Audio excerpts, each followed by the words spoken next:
ነገር ሰላም ለማይ ክፉ አይደለችም።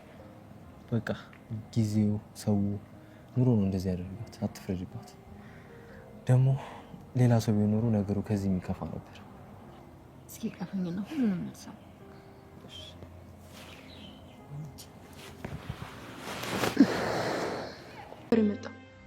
ምን ያርጁን ነገር እያወቅሽው አንዳንዴ እኮ ወሰድ ያደርገዋል። አይገዜ አሁን እኮ አርጁን ጥሩ ሰው ሆኗል። እውነት ነው፣ ጥሩ ልጅ ነው። ይችን ሰጥቶሻል። ምንድን ነው? ለበረከት ተገዳም ያመጣሁት አለ። ምን አርጁን ገዳም ሄዶ? ኧረ አንቺ እንዲያው መልኩ ነው ያልተቀየረው፣ አልነጣም እንጂ እኮ ሁሉ ነገሩ ተቀይሯል። ሸጋ ሰው ሆኗል። ሰጠት ብቻ እንደዚህ እኮ ማንም አይጥም። አባይ ብድረው አባይ አመሰግናለሽ። እስማ አንተ ፋድል እንዳያደረኩ አባቢ እንደዚህ ማንም አጥዋ ያውቅ። ይቺ ደግሞ ምን ፎጣም ጭብዬ ልከ እኔ እዛ መንገድ ላይ አንዱ አግኝቶት ይቀበጣች ተቀበለች። እሷን ወዲያቷትማ እኛ በዘራችን መልከስከስ የለም። ለዛ ነው የምፈልጋት። ለዛ እየንጠራልኝ አተ ይቺ አሜሪካን የመጣችው ዝም ብለህ ዘመድህን ሁሉ ብትጠቅም አይሻልም? ወይ ማናት እንዲህ በአንድ ጊዜ ወደድኩ ደረስኩልህ ያለች? ምን አይነት ሰው ናት? ምን ይጎልሃል አንተ? እንደውም ሙሉ ታሪክህን ብታውቅ ማለት ነው ታልወለድኩለት ሙቼ እገኛለሁ ነው የምትል። እሙት ወዲያ ተው። ፈጣሪ እንደዚህ ይላል፣ ማናችሁም በማናችሁም ላይ ክስ ቢኖራችሁ ተቻቻሉ፣ እኔ ይቅር እንዳልኳችሁም ደግሞ እናንተም እንደዚሁ አድርጉ ይላል እኮ። ልቅ የፈለግከው ወደ ኤምባሲ እንድትወስደኝ ነው። ከመድኃኒት ጋር ለመሄድ ወስኛለሁ። ምንድን ነው? ነይማ ፈልጊሽ ነው ወጥቶ መሄድ። ችግር የለውም እኔ ጋብዝሃለሁ። እንደሆነ ለሌላ ጉዳይ ነበር የመጣሁት። በቃ ለዛሬ እዚህ ሀገር ወንዱንና አብረን ቁርስ እየበላን እናወራለን። እንግዲህ አንድ ኢየሱስ አለ ምን አደርጋለሁ። ሰላም ሰላም፣ እንዴት ናችሁ? በያላችሁበት ሰላማችሁ ብዝት ይበልልኝ። ለቻናላችን አዲስ ከሆናችሁ ሰብስክራይብ፣ ላይክ እንዲሁም ሼር በማድረግ ቤተሰብ ሆኖ እንግዲህ ለዛ የመረጠችው አቻን ነው። አቻ ደግሞ አሁን ላይ አቻውን አግኝቷል አይደለ? ገዝ የተናገረው ንግግር ትክክል ነው ወይስ ሁለታቸውን ለማበሻሸቅ ነው? ምን ይመስላችኋል? ገዜ እያደራደረና እያስማማ ይገኛል።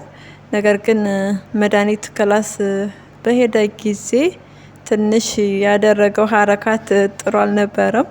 መድኃኒትም ገላምጣዋለች። ከዚህ ቀደም ትፈልገው ነበረ፣ አሁን ላይ ግን አትፈልገውም፣ ትንቀዋለች። ባገኘች ቁጥር ትሰድበዋለች።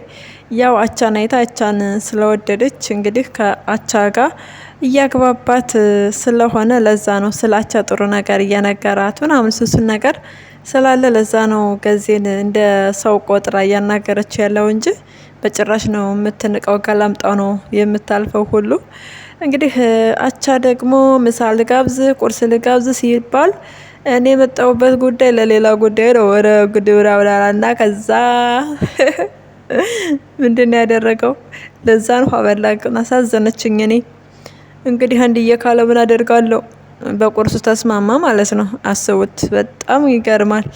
ለዛ በቃ የቤቱን እቃ ጨረሰችው በንዴት ጨርቋን ጥላ ማበዷ ነው ዛሬ። በተቃራኒ ደግሞ ገዜ እንግዲህ ቅቤ አንጀቱ ጥጥት ታርጓል። በጣም ደስ ብሎታል። በጣም አንደኛ ገዜ በፊት አብረን እንተኛ ምናምን ስለሚላት ለዛ ነው ሴታውል ነገር ነው ብላ እንግዲህ እሱን ነገሩን ጥልት አርጋዋለይ። ራስን ማስከበር መልካም ነገር ነው፣ ግን ደግሞ ወንዶችን በዛ ልክ ማወዳደር ያው ለበቀል ዱላ እንደመዘርጋት ማለት ነው። ከዚህ በኋላ ገዜ ቢያገባት ጥሩ ባል ሊሆንላት አይችልም በእርግጠኛነት። አንደኛ ነገር በቃ መቀመጫ ሲያገኝ የሚያፏጭ ብራውን ነገር ነው። እንዲሁም ማስተያየቱ ብቻ ልቡ ወዳና ወድህ ነው ወል የሚለው። ለዛን ቢያፈቅራትም እንደነገርኳችሁ ስላወዳደረችው መጀመሪያ ስላልመረጠችው እሱ ነገር እንዲበቀላት ነው የሚያደርግ። እንግዲህ መድኃኒትን ከመታህልኝ እኔ ጋር ትተኛለህ ብለው ነበረ። አስባችሁታል? ራሴን እሰጥሃለሁ አለችው። የሆነ ሰዓት ከሷ ክላስ ና ብላው ሄዶ ለማደር ነበር እሱ የፈለገው። ነገር ግን በር ዘግታበት ሁሉ ጉድ ሰርታዋለች። በጣም ነበር የሚያስቀው።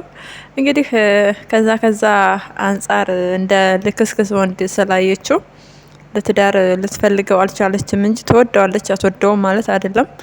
እንግዲህ ማን ነው የሚያገባት የሚለውን በቀጣይ እናያለን። ሜዲ ከአቻሜሎ ጋር እንዴት ነው? እስከምን ድረስ ነው ፍቅራቸው የሚሄደው? አሜሪካ አግብቼ ልውሰድህ ብላ ትቆያለች። አሁን ላይ ለመሄድ ከማርቴ ጋር እየተዘጋጁ ነው። እንግዲህ ላቻሜሎ ደግሞ ፕሮሰስ ተደርጎ የእሱ እስኪያልቅ ድረስ ትጠብቃለች አትጠብቅም የሚለው ያው ያሳስባል።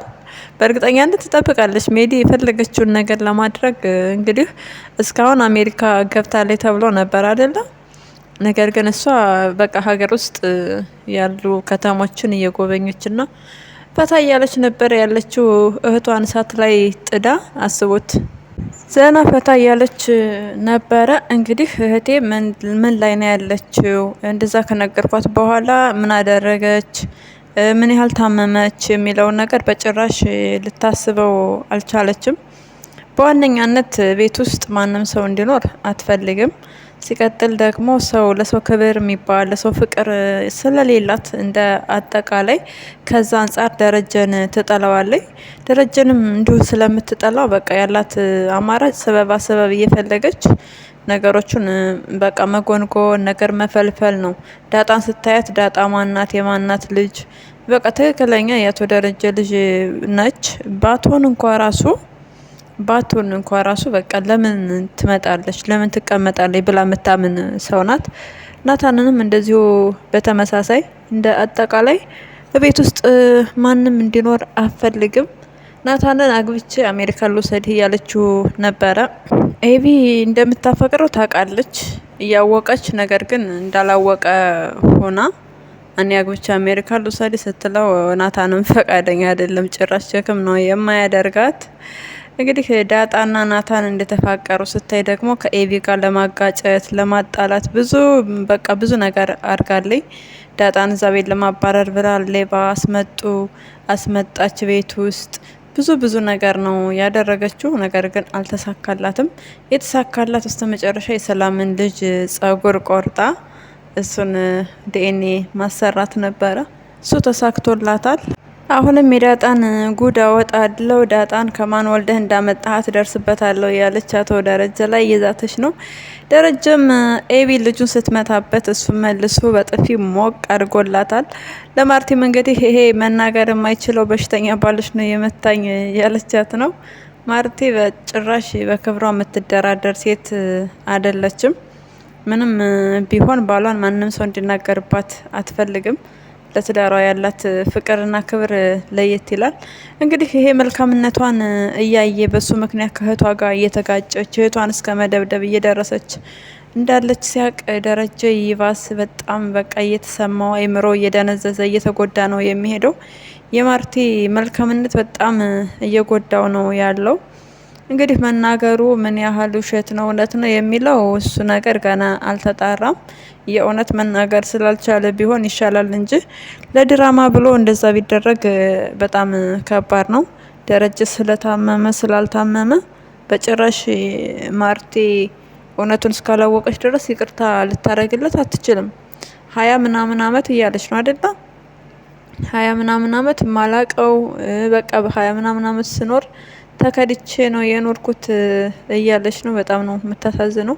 ሀቅም አላት። በጣም መልካም ሰው ስለሆነ ሰላምን ክፉ ብትሆንባት ኃይለኛ ብትሆንባት ምናምን ሰላም ትወጣ ነበር እዛ ቤት ውስጥ። ነገር ግን ማርቲ በጣም ጥሩ ስብዕና ያላት ሰው፣ ሰብአዊ የሚሰማት ሰው ስለነበረች ተንከባክባ ነው እንደውም የያዘቻት። እንደ ሰራተኛ አልነበረም የምታያት። በምላሹ ሰላም ደግሞ አልጋዋ ላይ ተኝታ ትዳሯን ብጥብጥ እንዲል አድርገዋለች። ሰላምዬ ትዳራቸው እንዲፈታ አፈልግም፣ ነገር ግን ያንን ስታደርግ ነበር ማሰብ። ማርቲ በጣም ኃይለኛና ከባድ ሰው እንደሆነች በትዳሯ ድርድር እንደማታቅ ይሄን አስባ ስህተት ባትሰራ ይመረጥ ነበረ። ትዳራቸው እንዲፈርስ አትፈልግም። ነገር ግን ደግሞ ትልቅ ስህተት። ትዳር አብዛኛው ሰው የሚፈርሰው በዝሙት ምክንያት ነው አይደለም? ባል ሲማግጥ ወይም ሴት ስትማግጥ ነው እንግዲህ ዋነኛና ትክክለኛ ለፍች ምክንያት የሚሆነው። ማጣት፣ መበሳቆል የተቀረው ነገር ለፍች ትክክለኛ ሳማኝ ምክንያት አይደለም። መድኃኒት አሁንም ቢሆን እዛ ቤት ውስጥ ካልወጣች ሌላ ትልቅ ችግር ነው የሚፈጠረው። አንደኛ ነገር ከአቻ ጋር እየተለጣጠፈ ነው። ይህን ነገር ማርቲ አትፈልግም። ይሄን ነገር ስታይ ማርቲ እንደውም በእህቷ ልክ በባሏ እንዳፈረችው በእህቷ ታፍርባታለች፣ ትሳቀቅና ትሸማቀቅባታለች። በእርግጥ አቻ ምንም የሚወጣለት ሰው ሆኖ አይደለም፣ ግን ደግሞ ካገኘችው ሰው ጋር ሁሉ የምትለጣጠፍ ከሆነ ጥሩ አይደለም። ጸባይዋ እንደዛ እንደሆነ ካወቀችም ማርቲ በጣም ነው የምትከፋና የምትሰበረው በሷ በኩልም።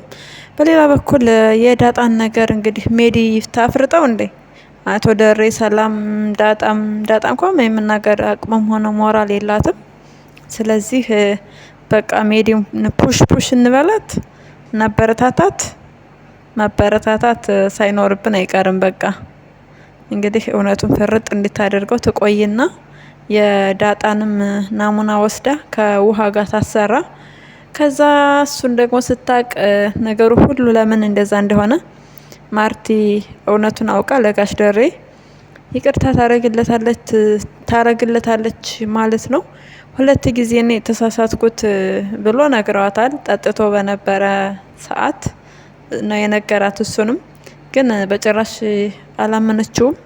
ከዚህ በኋላ ሰው ልታምንም አትችልም። በጣም ተጎድታለች። ወደ አርጁን ስንመጣ አርጁን ገዳም ሄዶ ለኤቢ በረከት ይዞላት መጥቷል። ለምን ሰላም ሳይለ ሄደ እያለች ነው ኤቢ። በባለፈው በጥፊ ሞቅ አርጋ እንግዲህ ስጦታ ነው የሚባለው የጥፊ ስጦታ ሰጥተው ነበረ ከዳጣ ጋር። ዳጣም አልቀረላትም። ሁለታቸውንም በጥፊ ሞቅ አርጋላቸው ነበረ። አሁን ላይ ደግሞ እንዴት ነው ቃዴስ ይወድቃል ወይስ አይወድቅም? እንግዲህ ድል ለዳጣ እያላችሁ በኮሜንት ቅውጥ አድርጉልኝ። ምጥን እንድትደውል ተሰባስበዋል። ከዛ ጉዱ የሚወጣ ይሆናል። ስለዚህ ድል ለዳጣ እያላችሁ በኮሜንት ቅውጥ አድርጉልኝ።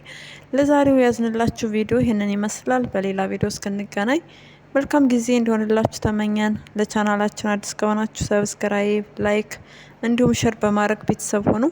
ሀሳብና አስተያየታችሁን ኮሜንት ላይ ጻፉልን። እናመሰግናለን።